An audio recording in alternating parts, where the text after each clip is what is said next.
This is Francesco Tristano, and I am happy to welcome you here at Yamaha Ginza for a little presentation of my Mitaka program. Mitaka program which I prepared especially for this occasion.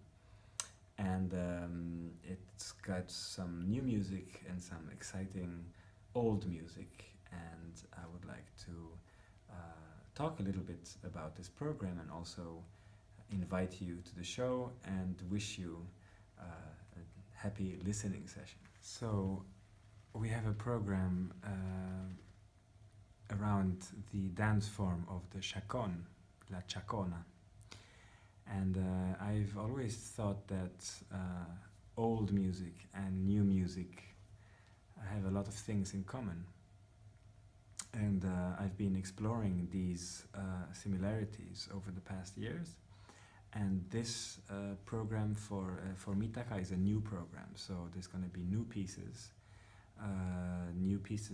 from the repertoire, and also new pieces of my own, exploring these similarities for Baroque and even before Baroque music and new music. And I think one essential part is the dance movement. So I became aware of this importance of dance in Bach's music, because partita is a collection of dance movements, and so you have a series of dance movements which are always the same, and you have different dance movements which appear sometimes. And really, where these dance movements come from in a stylized form is from Buxtehude. Buxtehude was Bach's teacher. He was his only teacher. And Bach really looked up to him as the great master, as the great idol. But Bach was also very much interested in Italian music, although he's never been to Italy. He wrote, amongst other things, other works, the Italian Concerto, and it's pretty Italian for someone who's never been to Italy. But the point is that he got to know Italian music through performances and through scores. And so that's where we get to Frescobaldi. I'm not sure exactly if Bach ever was acquainted with the music of Frescobaldi, but Frescobaldi was kind of an odd, kind of a strange case in music, because he really was a huge star. He was maybe like Jimi Hendrix of his time. I was going to say Justin Bieber, but I prefer Jimi Hendrix. And nowadays we pretty much don't know about Frescobaldi. Maybe the organists a little bit.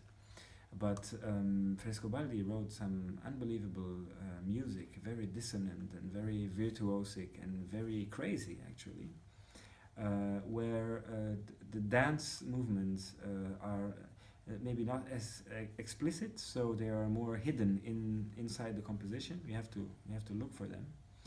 And so for Mitaka program, I play what is arguably his most maybe difficult or most developed piece, called Cento Partite Sopra Passacaglie. So that's the first time, again, arguably the first time in music history that the number 100, cento, is used as a title. So it's pretty extravagant to have 100 variations. Even the Goldberg is only 30. So he made it's like a 100-meter run, like a sprint run. And it is a repertoire piece for cembalists, but I don't think it's ever been recorded on the piano. I'm not aware of it.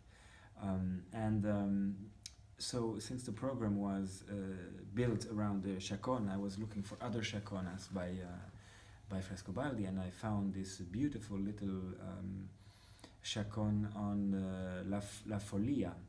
And La Follia is maybe one of the most known themes in music history, because so many composers have used this theme, except Frescobaldi uses a different La Follia theme. So I was looking for yam yam dee dum yam yam da da dim dum, dum, da, but it's not there. It's a different theme.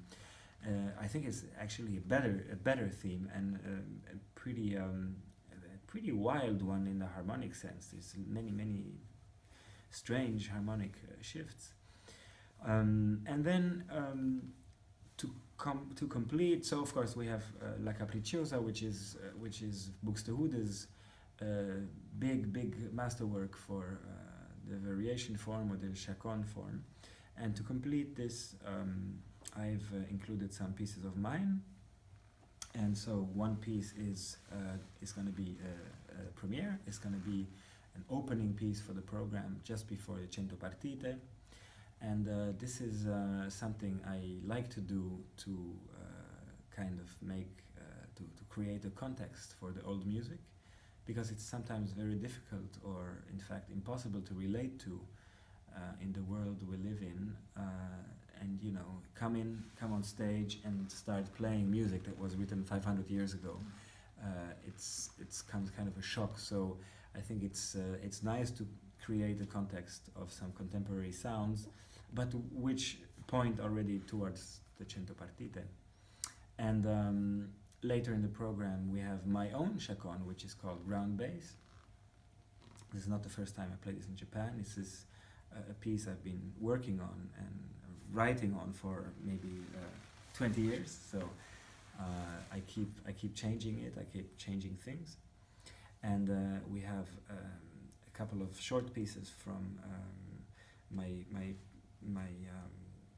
album Not for Piano. So we have Last Days, which is kind of like a meditation, maybe a break within all this rhythmic and virtuoso stuff.